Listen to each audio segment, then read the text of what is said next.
Welcome to our Market Monday update here on May 3rd, 2020. Our governor has extended our social distancing until May 15th. So far, since the coronavirus, we can see that the Dow Jones has taken quite the dive, but then also shown quite a bit of recovery. So how is it affecting the real estate market? The best way to look is at the Cromford Market Index. At 100, it means that it's in balance. Right now, the supply is under demand, and demand is quite a bit higher than supply with a market index of 158, well above our 100, which means it is still a seller's market. Here's what it looks like a little bit closer up. Again, that market index did take quite a dive, but we're still above that 100 range. And here's what it looks like historically. Again, you can see that sharp dive, but it's well above that 100 balance line here. And that's pretty much true throughout the valley in all the different cities. But appreciation is still in the positive range, quite a bit as a matter of fact. Here you can see that demand quite a bit higher than supply, showing that it's still a healthy market. So what does affect demand? Interest rates, appreciation, depreciation, in other words, affordability, relocation, employment and income, lending practices, and consumer sentiment. These are the top three: employment, lending, and consumer sentiment. So let's take a look at those. First, let's look at lending practices. Over the last year, starting in 2019, we saw the debt to income ratios becoming a little bit more favorable for the buyers. We saw the lenders waiving appraisal requirements and also raising the loan limits. Now, all of a sudden, recently, we see the opposite happening. In fact, Chase just increased its FICO score minimum to 700. That's up from 620. And also, they're requiring 20% down. So the lending is definitely tightening now. But one thing that is positive is that Fannie Mae and Freddie Mac are still purchasing loans that are going into forbearance. This typically happens when someone purchases a home, closes on the loan, and then loses their job. Before, Fannie Mae and Freddie Mac weren't buying these loans. That even tightens that money, gives the banks less money to lend. Fortunately, now they are purchasing it as long as that lender has 4 months of payments. So the other item was employment. As you know, employment's been a huge factor over the last few weeks. In fact, there's been a net change of 64,800 jobs, especially in the education and health services, trade, transportation, and utilities.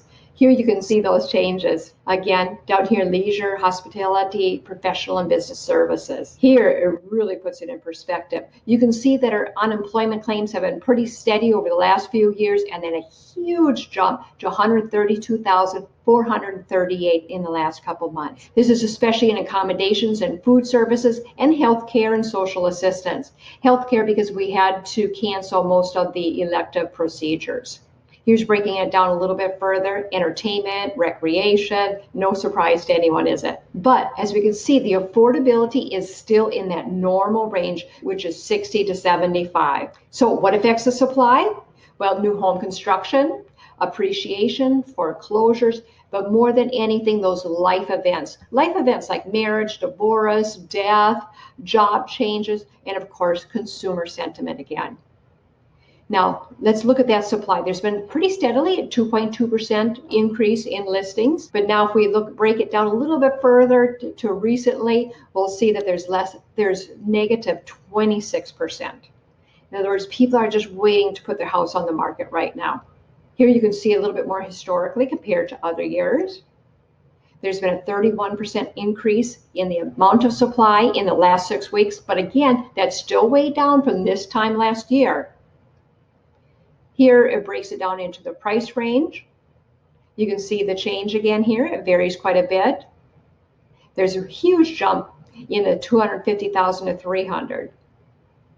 These are the homes that are under contract. Again, a drop of 28.5% in the last 2 weeks. But homes are still selling quickly in 21 days, and less houses are falling out of contract, as you see by this yellow line. So that is great news. And you also see that the amount of contracts that were being offered on the properties had gone down quite a bit over the last few weeks. But as you can see, people are feeling a little bit more comfortable, and it has increased again over the last week. So that's great news. And the weekly contracts are really, though, affected in that upper range, over 500,000. Those 500,000 and over are just feeling a little bit uncertain yet. That's where that consumer sentiment comes in that we talked about. So this breaks it down into the different valleys, the different parts of town. The Northeast Valley is definitely feeling that effect, down 41%. But the nice thing, too, that we still see is those homes that sell in one day on the market, what we call the flash sales, are up 6%, because we still don't have a great deal of supply. When they do come on the market and they're priced right, they do go fast. And closings over list price, still 27%. Again, showing that there's still that lack of supply and people are still looking for homes. So when it's priced right, it goes fast. What are the hottest areas in town? Mainly down here in the Southeast Valley, Mesa, Gilbert, and also up here in the Northwest. You'll notice in the last week, it spread out even a little bit further to more central in North Phoenix and further down here in the Queen Creek area. So the sales volume for this year compared to last year is still 3.2% higher, but it did take a huge drop over the last couple of weeks, as you can see, down 22%. So what things are affecting the market? Again, what we talked about last week about the Airbnbs, they're just not being rented right now. iBuyers are pulling out of the market. Tourism is way down, but values are still hanging in there. People aren't making those permanent decisions on this temporary situation, so that's fantastic. So everything is still going good. The weekly price reductions, as you can see, are still way down compared to normal, but they're offering a little bit, few more concessions right now. So here's under contract.